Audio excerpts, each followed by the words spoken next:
Hello everyone and welcome to our webinar outreach program. This is an event sponsored by the recruitment unit here in the talent management section at the Organization for Security and Cooperation in Europe. Every month we create a brand new presentation focused on topics of interest to potential candidates like you. Whether you have applied for positions at the OSCE in the past or just found out about this organization and program via social media, our talent acquisition newsletter, or via professional associations, I am sure you can find a lot of the tips and best practices shared here useful to you. So don't forget that we should be following this webinar in the next 45 minutes to 1 hour, and at the end of this presentation, we will be taking your questions. We have over 250 people actually currently participating with us, attending this webinar, and about 700 individuals registered. Some of you may be actually listening to the recording of this webinar right now because we're going to make them available to everyone who's interested in putting in an application at the OSCE. So one last time, if you can hear me and see the screen and see webinar outreach program, preparing a job application for the OSCE, just enter yes at the bottom screen of your platform so we can get started. And we're going to get started in the next 30 seconds. This is just a call to ensure that everyone can not only participate via writing questions at the end of the presentation, but also listening to the presentation throughout.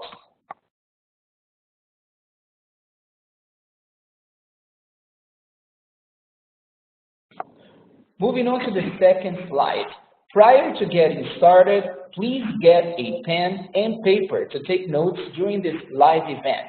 You will be able to ask questions at the end of the presentation, but this will be an interactive session, which means that we would like you to take notes and participate and ask questions during the presentation, and we also ask you to follow up with some activities at the end as well. Since I started speaking already, I'm going to introduce myself formally. My name is Gustavo Araújo, and I am the Chief of Recruitment at the OSCE. I have had experience working in human resources for multiple organizations, including the United Nations Development Program, the International Atomic Energy Agency, and now the Organization for Security and Cooperation in Europe. Prior to joining the international civil service arena, I worked at PricewaterhouseCoopers, co-managing final rounds interviews for their advisory consulting business in the United States. And I also have my great colleague here, Marta, who's going to introduce herself now. Hello, good morning to everybody. So yes, my name is Marta with that long surname, Fernandez de Mazarambro.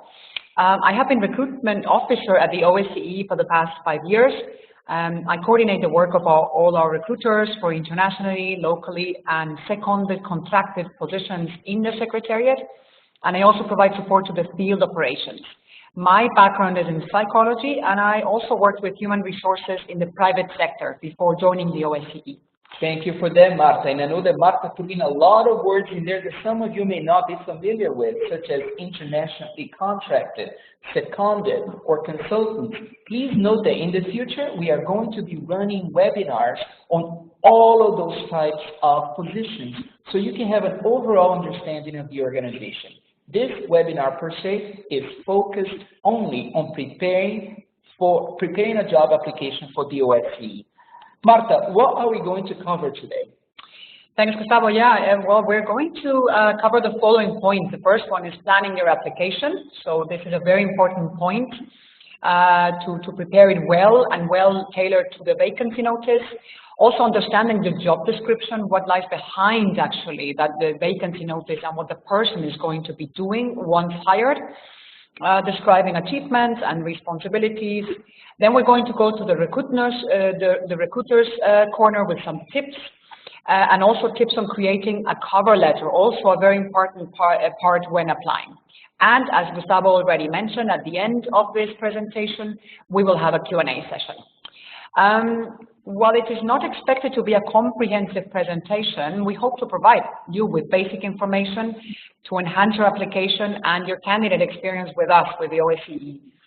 So the tips provided during this presentation are not guaranteed to provide a specific outcome. That's important for everybody to know. So in other words, just because you follow the steps provided today does not mean that you'll be guaranteed that your application form will be considered.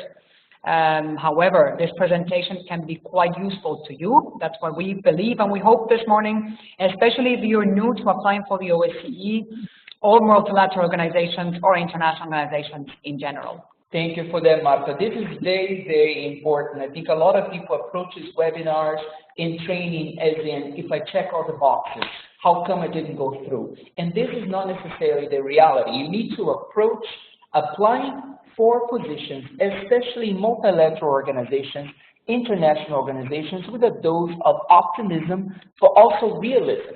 And that's why we talk about how important it is for you to plan your application. And what do I mean by planning your application per se? A lot of folks may actually be tempted to throw applications all over the place, expecting that one of them might stick. Let me tell you, after many years working as a recruiter, this approach does not work. This is a pause for emphasis. This approach does not work. But what works? What works is the following. What works is planning your application to make sure that you apply for positions that you truly qualify or stand a chance of getting. One thing for you to know is actually understanding the job description. And we're going to actually walk you through one of the job descriptions here at the OSCE to help you with that. And the questions you may want to ask yourself are the following. What are the main tasks and projects of the work unit? In other words, what am I expected to do? And how do I add value to the mandate and the mission of the unit, section, department, and organization overall? If you don't know that, you should be reconsidering your application. The next step is a lot of individuals are really eager to work in international organizations without really knowing, is this work really the area for me? Is this in a geographical location that is a place where I'd like to live, temporarily or not? These are important steps for you to go through. Another thing is, do you have the relevant skills and the experience? If not, do you have potential to learn quickly? Or do you have transferable skills and experience too? This is something we're going to be discussing very, very soon. Another thing would be, what would you enjoy the tasks associated with the position? Meaning, on a day-to-day basis, do you see yourself actually doing that particular job? If so, consider applying beyond other types of factors. If not, why are you applying then? The next step is, does your profile match the job minimum requirements? And we are going to be talking about minimum requirements. Minimum requirements, everyone, are minimum requirements, meaning you and a large percentage of other candidates will also meet them. Therefore, the vast majority will not be granted moving on to the next steps. And realistically assessing the job market for your area of expertise. Some areas are easier to find employees than others. If you tend to be in a very niche area, you are more likely to actually be selected to move on in the process because it's difficult to find someone like you. If you are like me, in an area like HR in which you find a lot of folks, it may be a little more difficult to break through the glass because of the competition. So these are things that we're going to be talking about. Moving on to the next slide, we have information about the OSCE core competencies. Marta, can you tell us more about that?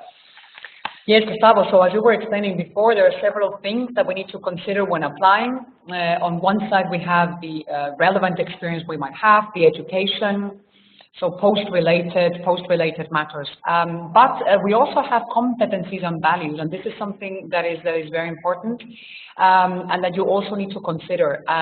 Most international organizations have their own competency framework.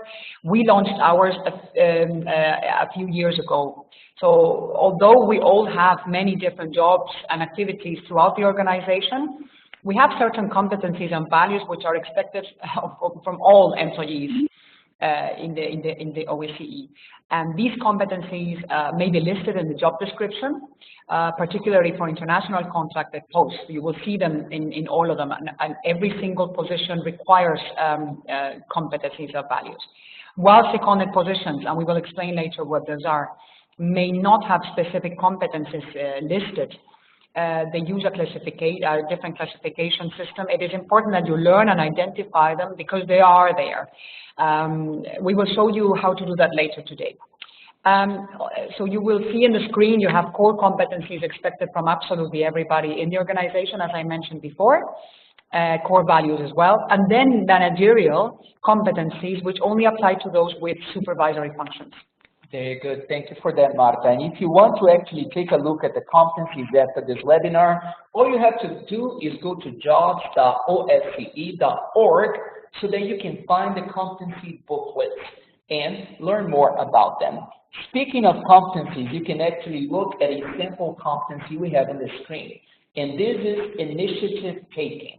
And how does the OSCE competency framework describe initiative taking? Well, simply as proposes and initiates new ideas, activities, and projects. Both Marta and I have a background in psychology, and one of the things that we do in psychology is actually operationalize things, meaning how do you turn those concepts into behaviors?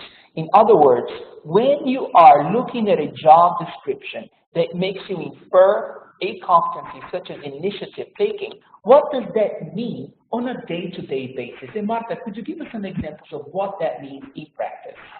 Yes, definitely. Well, this means that you need to look for examples from your past experience when you either anticipated emerging needs, proposed solutions to address them. This is definitely initiative taking. Or you proactively applied creative thinking to your own work.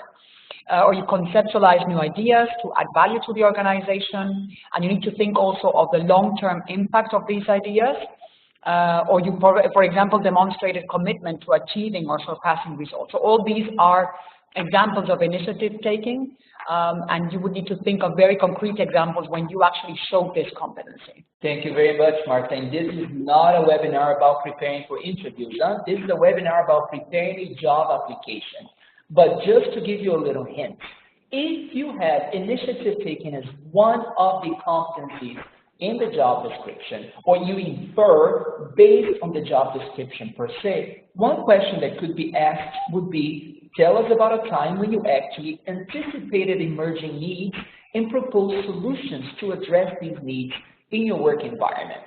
So part of your role in preparing is actually showing, not only during the interview, but also very importantly, in your job application, ways in which you could fulfill this competency as well. And we'll provide you some more details soon. Moving on to the next slide, we have the following here: required skills and experience. Some job description may call it duties and responsibilities. Sorry, some job description may actually refer to minimum skills or minimum requirements. You can find typically required skills and experience included education, experience, and languages. So be very attentive to those requirements. It's very important that you know and prepare before you continue. So here we have an example of an associate project officer, typical vacancy notice the OSCE would announce. Now, this particular one is not longer available. So if you check our website, you will not find it. Yeah, we just chose on purpose one that is no longer available, so that we can analyze it from a back office perspective, so to say. So typical things that I would highlight from this one is that you need to have a first-level university degree in international affairs or political sciences, or sociology, psychology, and so on, and a related field. Also for a P2, the OSCE requires a minimum of 4 years of relevant experience. And this is important because you might have 10 years of experience in something else. If it's not relevant, it will not be counted as relevant experience for this specific position. Another important point in this vacancy is experience in multilateral affairs. So we're looking for people who have worked in an international environment, multilateral organizations, and so on. And also another point, for example, is the demonstrated gender awareness and sensitivity, which the OSCE we give a lot of importance to. Very good, Marta. Thank you for that. And as you can see, a lot of you who have a background in, let's say, international affairs may potentially qualify for a position like this. That does not necessarily mean that qualifying makes you the best fit for the job. Your role is to make it easier for us to see how good a fit you are. And I'll show you now how we can move on with that. As you can see, required skills and experience. Pretty much everyone who actually may apply for this position may show up as someone potentially qualified by looking at the required skills and experience. This is not necessarily true, correct? Your job is actually to show how you add value in that situation. How do you stand out from the other applicants? By showing that in your cover letter, showing that in the way that you describe your job activities, showing that in how you present the information about yourself.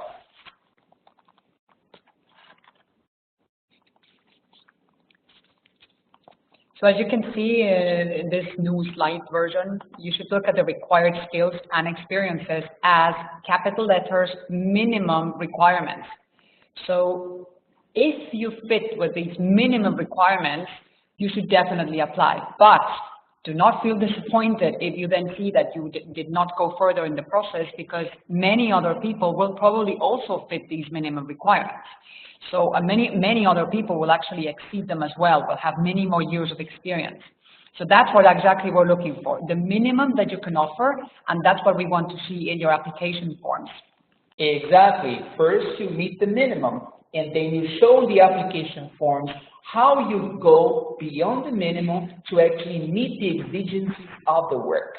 In other words, what you can see here in this next slide is pretty much the idea of a pyramid, right? As you can see, qualifications, experience, and language skills are at the bottom. So what does that mean? This means that most people considering this position may meet the requirements. Moving upwards on the pyramid, we find the competencies and expertise. Some of the individuals who possess the minimum requirements also may possess, but not necessarily, the competencies and expertise needed to do well on the job. However, on top, we find the duties and responsibilities.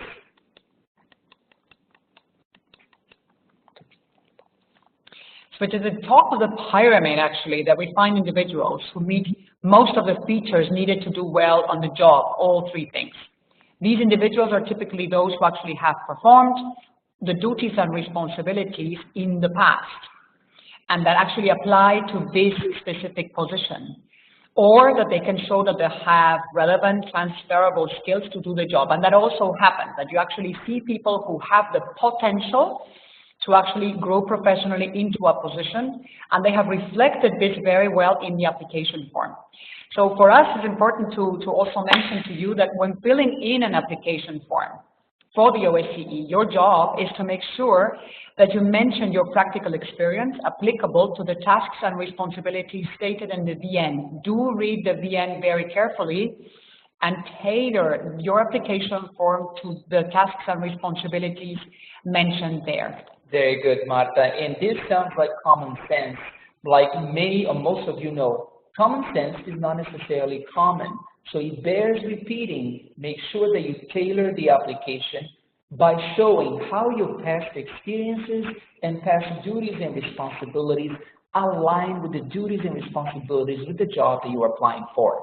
If you do not have a 100% match, which is very hard to find, part of your role is actually finding out the links between what you've done in the past and the job that you want to do by showing the transferable skills and potential to learn.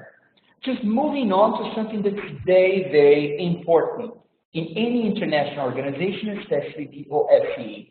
There are some gender differences in application patterns, and these gender differences have actually been found in the private sector and multilateral organization as well. When looking at a VN, and what is a VN? A VN means vacancy notice, which is where we find the job description. Thank you to Evan for asking the questions and clarifying that for everybody else. Research has indicated that overall, men and women may behave very differently when completing job applications or putting themselves forward for positions. For example, one study conducted at a large private sector organization in North America revealed that women working for their organization applied for a promotion only when they believed that they met 100% of the qualifications listed for the job. Men were happy to apply when they thought they could meet 60% of the job requirements. Obviously, there's a great variety of beliefs, cultures, and standards across our participating states, but we would like to bring this topic up so we can use this information when considering applications for any positions. These may not be you. This is just some facts found by research. But if you happen to be someone who only applies for a position when you meet 100% of the requirements, take a look. Maybe you do have some transferable skills and potential to learn that can be easily applied. If you feel there is a big gap between where you've been and where you want to go with the position, then you need to reconsider. For a lot of individuals, and as research indicated, some of you may be females, some not, who probably may struggle to identify a fit with the position, consider the following. If you're meeting 60% of the job description, is there 40% that you may actually qualify for based on your potential and relevant transferable skills? If yes, take a look. If not, consider another type of vacancy or gain more experience until you're ready to actually make that application. Okay? We are going to move on, but before, I just wanted to check if we have any specific questions. I just found a question right here. Can you give an example how to best present transferable skills in a cover letter? Well, we are going to be covering cover letters towards the end. But one example to mention is the following. I'll give you a personal example of myself. Before getting into human resources, I used to be in clinical trials. For those of you, clinical trials are medication trials in which pharmaceutical companies, laboratories trying to actually figure out whether or not the medication works in a certain way. And as a clinical trial manager, what did I used to do? I used to actually locate patients, find the protocol of the study, and find patients based on the qualifications of the protocol of the study, process patients via different phases, say goodbye to the patients that didn't fit, and continue with patients that fit, and write reports about what I found. What does that sound like? This sounds exactly like human resources, right? Because I explained it that way. So I needed to find a transition between clinical trials and human resources. Some people may argue, well, yeah, that's an easy one. You just have to actually conduct an exercise of matching the skills that you have, where you've been, to where you're going. If you find it is too difficult, maybe you shouldn't be applying for that job at that time. Maybe you should be looking at gaining new experiences in the same job that you have or in other positions to put yourself in that direction. We're going to move on and take more questions very, very soon. But now we're going to be covering understanding the job description. Marta, tell us more about that. Yes, well, in the OSCE, our job descriptions are very long. They're not very interesting. I mean, they're interesting, but they're very full of information. So what you see in the vacancy notice is a very good summary of what you would be doing if you were selected for this position. And one thing to mention too, just like other international organizations, we do have to follow certain standards of how job descriptions are created. Therefore, unlike the private sector, there's only so much room that we can actually add a little pizzazz, as they would say in America, regarding the job description. So if you see that it's somewhat dry, that's because of the way the job descriptions are done. And if you look at the United Nations or OECD or the Worldwide Fund, you see that they're quite similar to what the OSCE offers as well. Absolutely. And so let's take then the example that we showed you before, the Associate Project Officer, that T2.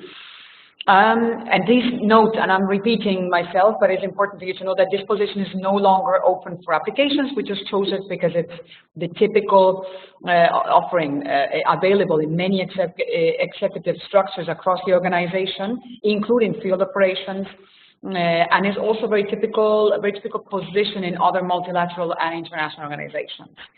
So for these contracted positions, please know that these vacancies are only open for competition for nationals amongst the 57 participating states. If you look at the top part, it says issued by the OSCE Secretariat, that's us. Then the vacancy number, that's the reference you would have to refer to if you want to ask a question regarding this vacancy. It's an international contracted, as I said. We have 12 different fields of expertise. This one is more on general staff and monitoring functions. There's one post offered. Sometimes there are more than one. Usually it's one post.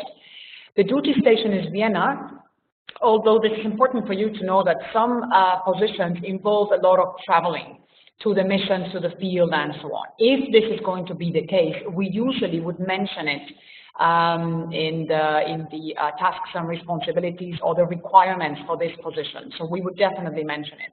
But this position is going to be here in Vienna, and you see the date of issue and also the deadline for application. Very important to apply on time. Do not leave it for the last minute, just in case there are technical issues or whatever. Very good. Thank you for that, Marta. Just moving on to the next slide. I want to highlight to you the duties and responsibilities. Other organizations may call it main tasks associated to the position. Notice that I highlighted a lot of action verbs, right? You can see the action verbs in there.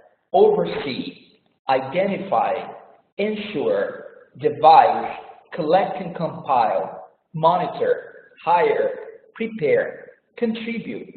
These are important items for you to remember, because when you are creating your own job description about the tasks and responsibilities that you've engaged in the past, or even when you are actually writing your cover letter, it's important that you consider using action verbs that denote what you've done, how you've worked, with whom, so that you show an overall picture for the hiring manager. So please note, right now I'm just focusing on the action verbs to give you an overall flavor. Now Marta is going to tell us more what she looks at as a recruiter, or what you should be looking at as a candidate. Yes, Gustavo, because definitely action verbs are very important, but beyond that as well, you should also understand the deliverables associated with the action verbs in question. So it's one thing linked to the other. So your task is to identify within your professional life experiences that show evidence of either ability to conduct the same activities, given the fact that you have engaged in them before, or if you have not done them directly, then transferable skills, as we were saying before, to quickly adapt to the role and conduct activities in an efficient and effective manner. And you should be able to express this in your application form, but also learning potential to quickly develop proficiency in the activities needed. Sometimes, as we were saying before, you don't have it, but you're about to have it, and you need to express this in a proper way in the application form. Very good, Marta. Thank you for this. And moving on to the next slide, you need to ask yourself three main questions when you're looking at the duties and responsibilities. The question number one that I have is, how can I show that I have directly relevant experience? Question number two would be, how can I show that I can hit the ground running? And this is an expression meaning, how can I show that I can start working as soon as possible, or I won't take much of a learning curve to get to the job? Of course, we do offer training, but we are looking for individuals who can actually come and add value as quickly as possible, especially since we are a non-career organization with temporary contracts up to a certain number of years for those seconded and internationally contracted positions. In case you're not able to hit the ground running, how do I show that I have potential transferable skills to make sure that my learning curve won't be too steep and I'm able to add value to the organization and actually support its mandates very, very quickly? Again, just repeating, how can I show that I have directly relevant experience? Number two, how can I show that I can hit the ground running? And if not, how do I show that I have potential transferable skills? This is one exercise that I would actually recommend all of you to think about when you're looking at a job description and you're looking at a way for you to identify how your past experiences at work may align with the tasks, the duties and responsibilities that you're looking for. So this is what we call a T exercise. What does that mean? First thing you need to consider is actually looking at the T and thinking to the left, putting the needs of the organization, the items within the job description, the vacancy notice, and starting with the official description with the action verbs and the deliverables and understanding what they mean. To the right, you have my professional experience, where you actually enter what you have accomplished in the past that could be aligned exactly to the needs of the organization and the job description per se. And here's a way to show. For example, in the job description that we are reviewing, the Associate Project Officer, to the left, we have the needs of the organization. So if you are a potential candidate, you may say, well, okay, they require someone who can design an outreach and partnership strategy and establishing partnerships. What is my experience with that? Okay, well, I have supported an outreach campaign and assisted a manager in liaising with potential partners, directly involved in the development of key partnerships. So as you can see, it's kind of a strong yellow there, because even though you haven't done everything fully, you've supported. So you may not meet 100% of that, but you meet close enough, maybe 75%. Then you go to the next need of the organization or item described in the job description, preparing substantive and financial reports and liaising with donors as required. Then you look back at and you may think, oh, okay, I may not have prepared the reports, but I collected information from diverse stakeholders to support the creation of reports. So I was involved. Okay, it's a slightly lighter shade of yellow because you may not necessarily meet that 100%, but let's say that you meet 50%. The next one is representing and delivering presentations in formal and informal fora, meetings and discussions inside and outside the organization as requested. So in that case, you may realize by looking back at your professional experience, no experience but comfortable presenting in front of audiences as I currently have a client-facing position. Again, see, it's a much lighter shade of yellow, meaning that, okay, you cannot meet 80 or 50 or 100% of it, but let's say because of your past experiences, you may meet 20% of it. This is the exercise that you need to be engaging in to ascertain whether or not you can be a fit for the position. And overall, make a determination whether or not you are a fit. I'm just going to actually give you 10 seconds for you to look at the example and read it clearly. Actually, 15 seconds for all of you.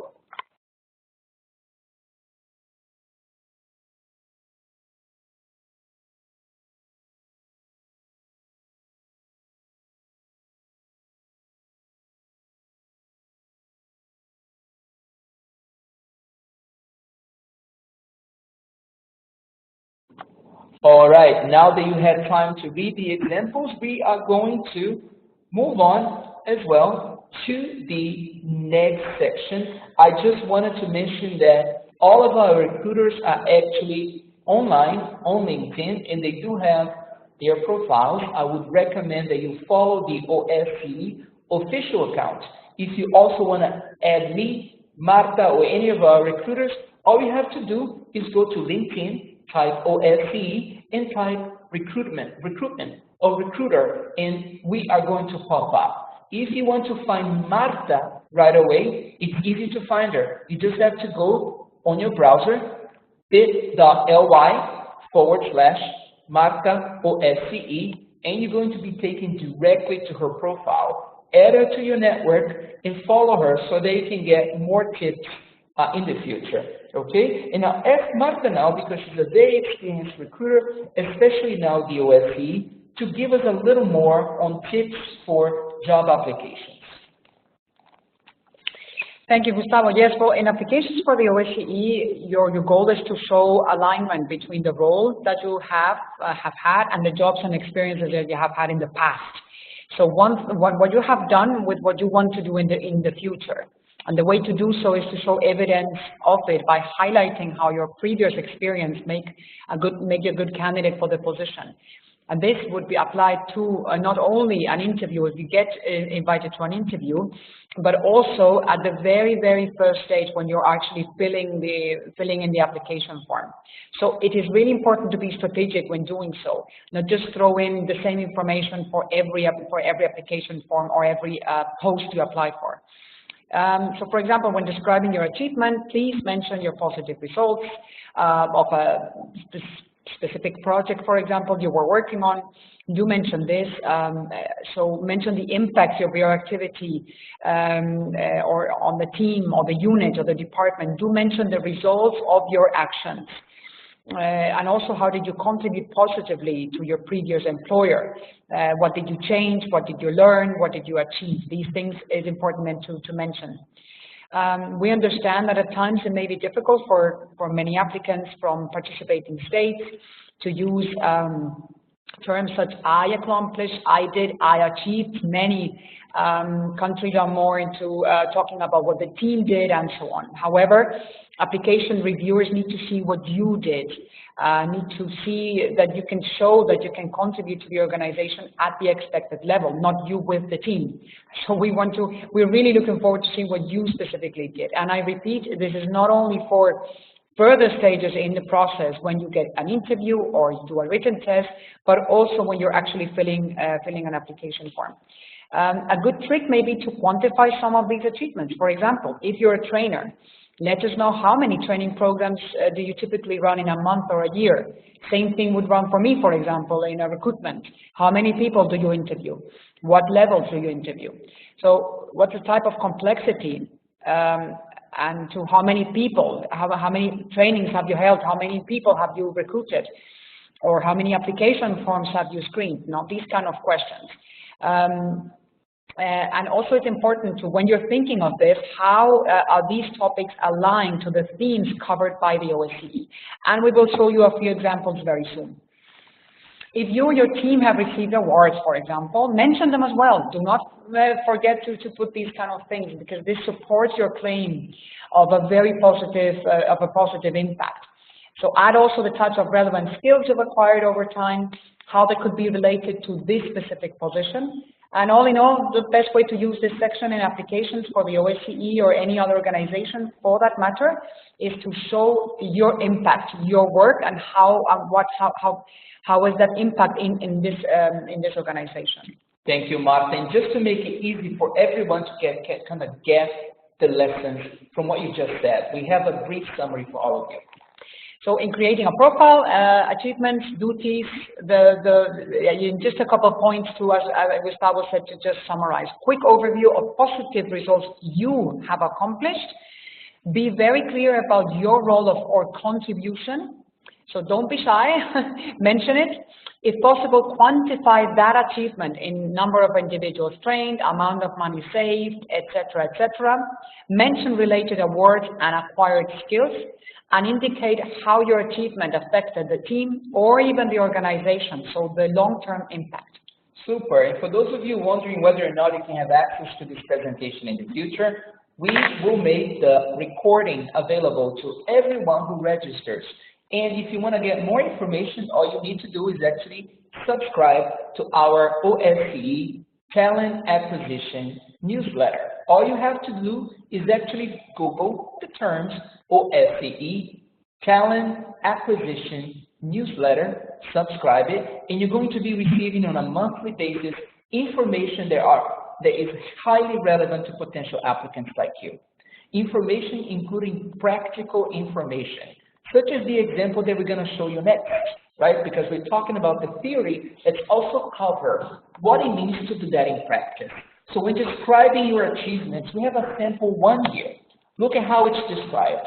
Advised the National Minister on Social Policy on combating human trafficking matters, and spearheaded the legislative package establishing safe centers for victims across the country and their entitlements to social and financial assistance. I'll give you 10 seconds to read this again.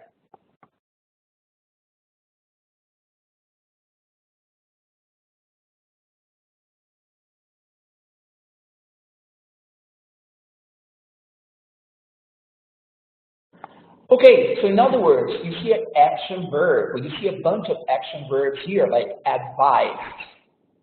Advise who? On what? Look at that, spearheaded. Spearheaded what? For whom? What was the benefit?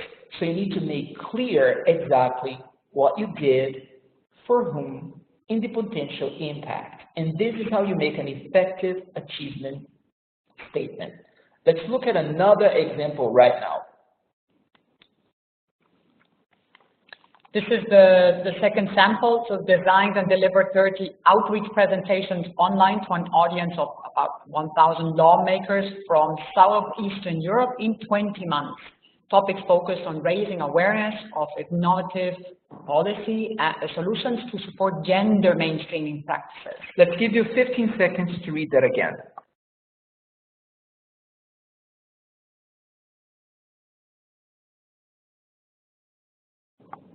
So as you can see, watch for the word designed, delivered. These verbs are very important. You need to focus on that.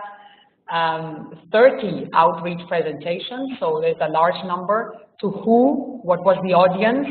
And look at the education of this audience, what they were, where this took place, Southeastern Europe, and the period, 20 months. These are the things that you would be then looking at when filling your own application. And exactly, if you just mention something like designed and delivered outreach presentations to audiences, if you don't mention the number, if you don't mention to whom, if you don't mention the topic, you're missing an opportunity to show alignment with the OSCE. And it's important that you find ways to show alignment to the organization you're applying for. The next example that I have here is organized 3 large conferences on human rights in the past year, counting with the attendance of 2,300 participants, including high stakeholders and delegations. I'll give you 15 seconds to read that.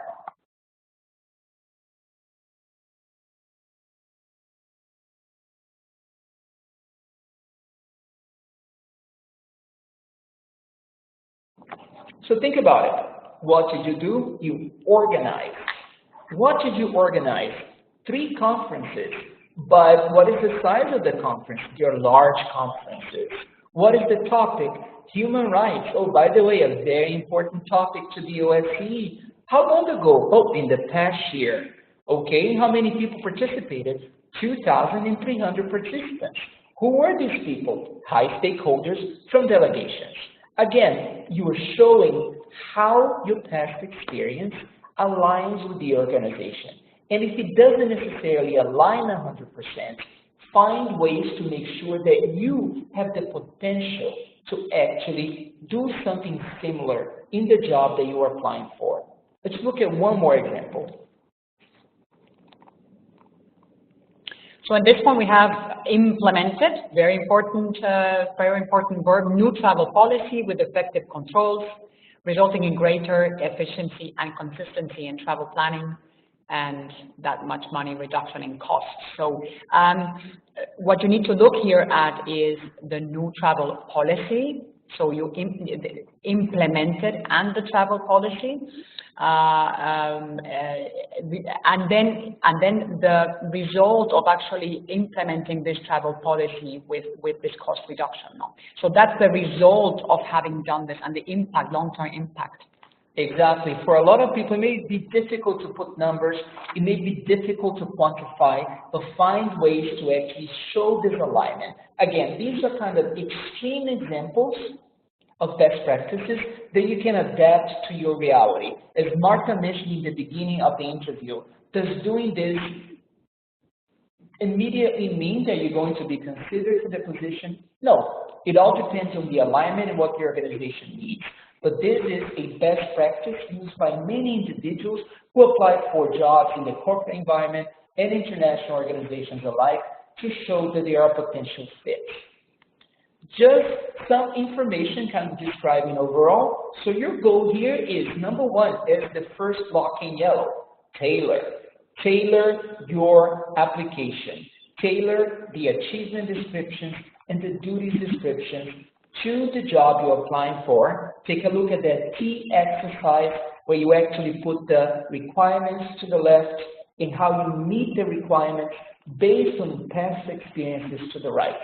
Number two, showing fit. How does your experience align with the organization? If you don't align fully, how can you transfer the skills that you have, the relevant skills that you see in another dark blue block here? Use action verbs to actually show what, why, how, and for whom you've conducted these activities, and this will make it easier for you to show your impact. We know it's a lot of information, so we're going to give you a 10-second break to look at what's written on the screen right now, and then we're going to go over that with you.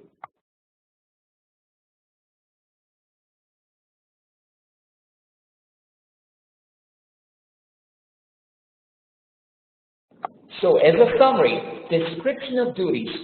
Show the hiring manager and the reviewers how your past responsibilities make you a good fit for the job. This means tailor each application to the job. Start each statement with an action verb to make it concise and emphasize your role. Write statements to demonstrate what, why, how, for whom, and where you perform the duties. Again, this may not be easy for all tasks you've conducted, for all types of occupations, but try and do that to think about the alignment. And use a few modifiers along with action verbs to enable hiring managers know how you perform the duties, such as successfully completed training for 200 people in 3 months, efficiently managed the budget for $1 million or 50,000 or 1,000. Independently led the team to accomplish 1, 2, and 3. These are types of modifiers that you can use to add a little more information and show the hiring manager how you can do the work. Yes, so as we have seen and the examples indicated, it is important to use action verbs to convey this impact. It's much stronger, the message, if you start with an action verb than if you start with I or whatever. And also, so do use these action verbs to demonstrate that you're proficient in these activities. And in the internet, apart from the ones you can see on the screen right now, on the internet, you have plenty of information about how to use these action verbs and which one you should use depending on what you want to say or the activity that you did. And you know what? A good clue about the action verbs that you should look at, or some synonyms, is in the job description itself. True. Right? You don't have to necessarily reinvent the wheel. Just take a look. What is the job you're applying for asking for? What have you done that's the same, that's similar, or that can show that you have the potential? One thing that's very important in resumes, CVs, and applications for any type of organization. It's very important that you are truthful and realistic about your descriptions and achievements, because you can lose credibility very, very quickly. If your achievement does not align with the reported experience, job title, and organization. I remember clearly when I was a recruiter at a different international organization in which a consultant was actually claiming to have implemented the entire ERP system of the organization. I saw that and I was quite impressed, and I reached out to the hiring manager who had worked with that individual, and he literally laughed in my face saying, no, this is completely wrong. This person did not. And take a look at her title at the time. She's not able to have done that. So, in other words, this person lost credibility trying to impress a recruiter. And after many years of experience, we can pick this up very, very quickly. You need to use appropriate examples for the job that you're applying for, which demonstrates your fit. Okay? Another thing that's very important is what Marta is going to mention next.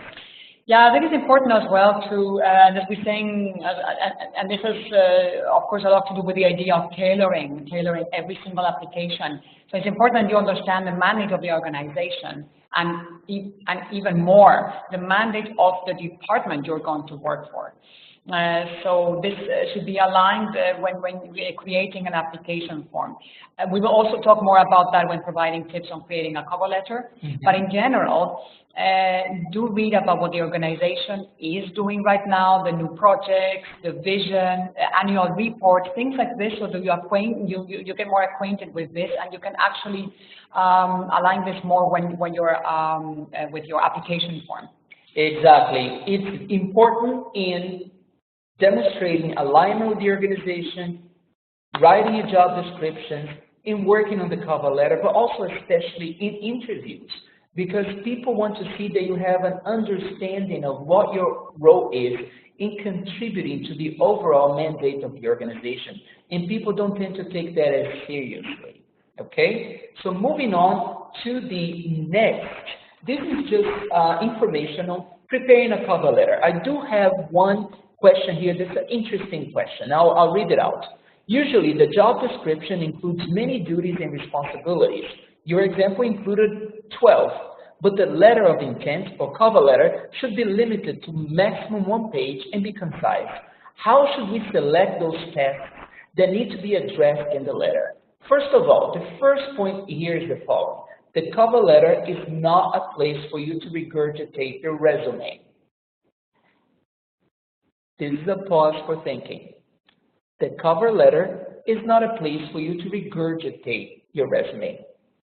Just like you probably learned in your English lessons or in writing essays in school in your native language, you can actually design a cover letter to have 3 parts. The first one will be the the introduction. The second one will be the argument. The third one will be the closing. So in the introduction, a lot of people start cover letters different ways. There isn't necessarily a standard way, but it's good for you to show how do you align with the organization's mandate. Why is it important for you to work in this organization? How can you add value? Why do you think you're fit to make an impact? Then you jump to the argument. Show evidence of accomplishments. Don't regurgitate your resume. How do you use your transferable skills? Then you move on to the closing. Reiterate your potential value add for the organization. How do we select those that should be addressed in the cover letter? Nothing better than being a fit for the job and knowing that you know how to conduct the tasks, to know what's important. Again, applying for jobs is not a guessing game. If you feel like you're guessing too much, maybe you shouldn't be applying for that job. You also have to be realistic and optimistic, adventurous as well. Okay, you may not fit everything 100%, you fit 60%, fine, find the alignment. It's your responsibility as a candidate to show to us that you are a fit. And we are not able to provide you tips that would say, if I check this box, I'm going to get an interview. So it's very important that you understand the job description, and even more important, that you understand how your past work experience or academic experience, if you don't have much, or your potential align with the job that you are applying for. This may not be the answer that the questioner wanted to hear, but this is the best answer I can give. Magda, would you have any ideas on top of that? Sure, yeah. I would also add that, in short, the structure of a cover letter should start by announcing what you're going to say, and then saying it, and then closing by saying what you just said. So do not, as Gustavo said, do not just make a summary of your CV again, because we know that already from your employment history. Maybe it's a good moment to actually mention somehow why you have applied, a motivation.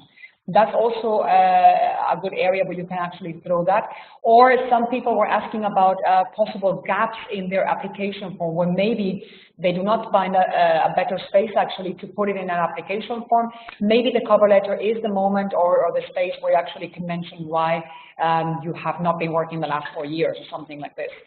Also, some tips that I can give you in general, so to be professional and straightforward. It's not the moment to really say there things that might sound as a joke or something. Do please be professional and straightforward in your message. The letter should be clear and well written and properly formatted. And this will also help you to keep them short, because it is true that, like in most organizations, the OSCE does not give unlimited space to write cover letters. Avoid slang, avoid informal language, think that not only the hiring departments will be reading those cover letters, we as recruiters will be reading them as well.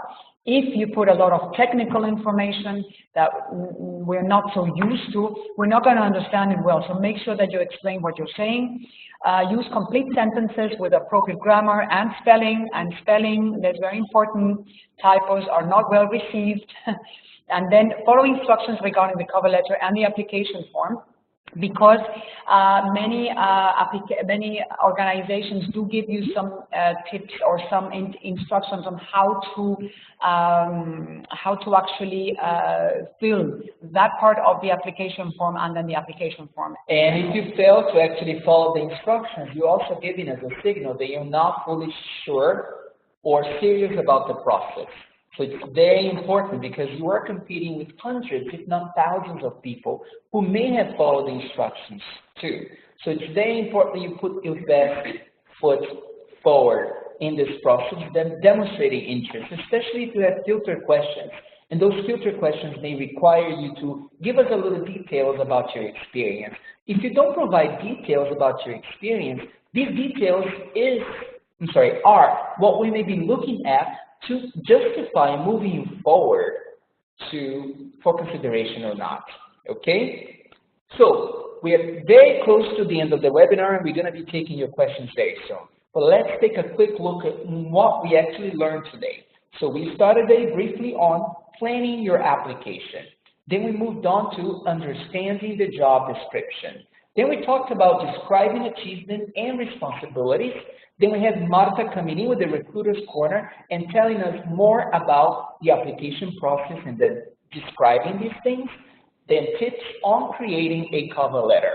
Again, this is not meant to be comprehensive training. This is meant to actually enhance your candidate experience with the OSCE and put as many people from as many participating states as possible on the same level to compete on equal footing if possible, okay? Now, we are going to actually move on to our question and answers. Please note that we're going to be quiet for a little bit, selecting some questions that are most generic so that we can help as many people as possible. If you happen to have added a question before that did not get answered, please enter this question again so that we can consider it. If for some reason you are not getting your answers today, we will do our best to answer that in our newsletter in the future.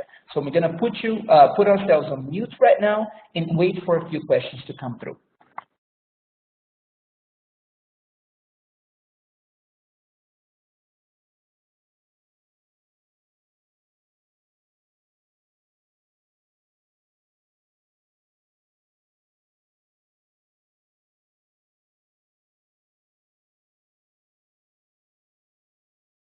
Okay, we have our first question here. If, for example, we apply several times to different positions at the OSCE, do the recruiters look at the previous application of ours in order to compare? No, we take every application form. We consider the application form that is linked to a specific vacancy notice. So if you have applied for this associate project officer, for example, this example that we were explaining before, we will look at that application form. It is true that we can see to which other positions you have applied. That yes, but what will be considered for this specific process is the application form you submitted for this position. Very good. But also be mindful that if we notice that you are applying for G3 positions and P5 positions and director positions and G1 positions and P2 positions and seconded positions without any rhyme or reason, we will infer that you're not serious about the process and serious about applying for a position that you qualify for. So we do pay attention to candidates, for example, who over-apply. Again, the obligation of the organization is to find employees who can help us fulfill our mandates. If you feel like you can do so, please complete a coherent, cogent application with your skills and be part of the process.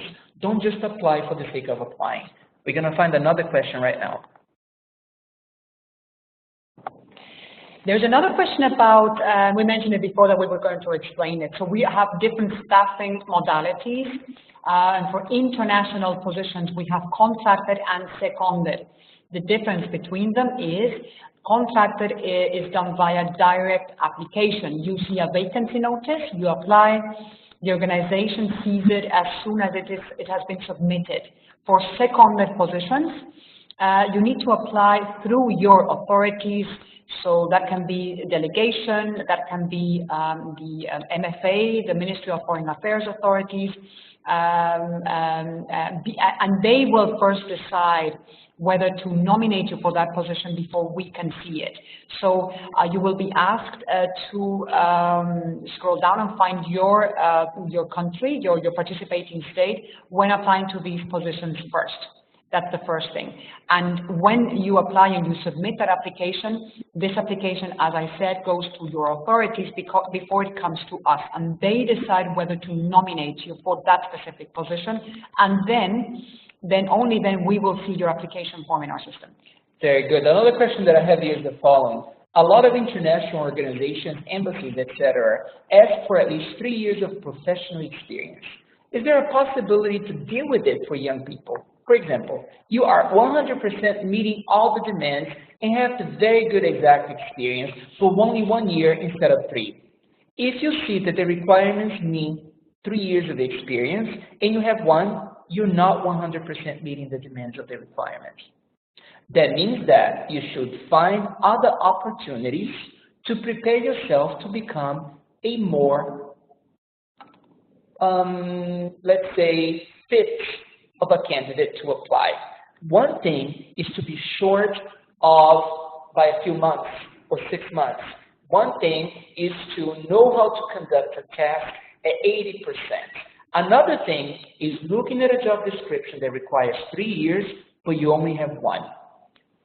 We, in the international civil service environment, have multiple entry-level points for individuals who may have little experience. It could be internships, it could be junior professional officer programs that may require less. Your goal is actually to become more competitive by finding opportunities elsewhere and circulating back, be it OECD, OSCE, the United Nations. Make sure that you just aim at one target. Make sure that you make yourself a valuable candidate by gaining the appropriate experiences and applying at the right time.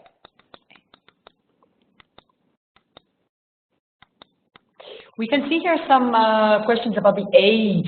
So there is an age limit for contracted positions, which is 65, which is when people who are in these positions retire, basically, if they need to leave the organization in terms of age.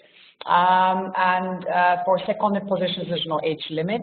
And then there was a question about the experience. So of course, I mean, I wouldn't say age and experience always goes hand in hand, but obviously if we require a bachelor's or a master's degree and then 10 years of experience, well, obviously a person who just came out of university is 24 years old is in principle not going to fit into the expectation, so to say, for that specific position, no? Very good. So we're going to do one more question before we finish today. And the question is, to how many positions can I apply? Is there a limitation? No, there's no limitation. As long as you feel that you are fit for the role that you qualify for the position not only based on the minimum requirements, but also about the transferable skills that you have. You can apply to as many positions as you see fit. Again, be mindful of the positions that you are applying because it also shows the kinds of potential impact that you want to make in the organization, the type of professional that you are, or the type of professional that you want to be. Okay? Unfortunately, we do not have much more time for questions today, but I want to encourage all of you to subscribe to our talent acquisition newsletter. All you have to do after this webinar is actually going on Google and entering OSCE Talent Acquisition Newsletter. Every month, we create, typically aligned with the webinar of the month, a newsletter with topics of interest to potential candidates like you, including the webinar of the month. This has been a presentation of the Talent Management section here at the OSCE. So please join us for our next webinar. We are going to be adding a LinkedIn post very, very soon, the next few weeks, with the registration link. And for those of you who are listening into the recording, thank you for joining us in a non-live manner, but thank you for spending time with us in learning more about the OSCE. Thank you very much for joining us. As Gustavo said, it was a pleasure to have you there, to see how many attendees we have, to see all your questions as well, good questions, and definitely we look forward to seeing you in the next one, to hearing, to reading your messages, and to answer your questions. And don't forget to follow us on LinkedIn. Just look for us in the OSCE official account. And from Vienna, have a great day.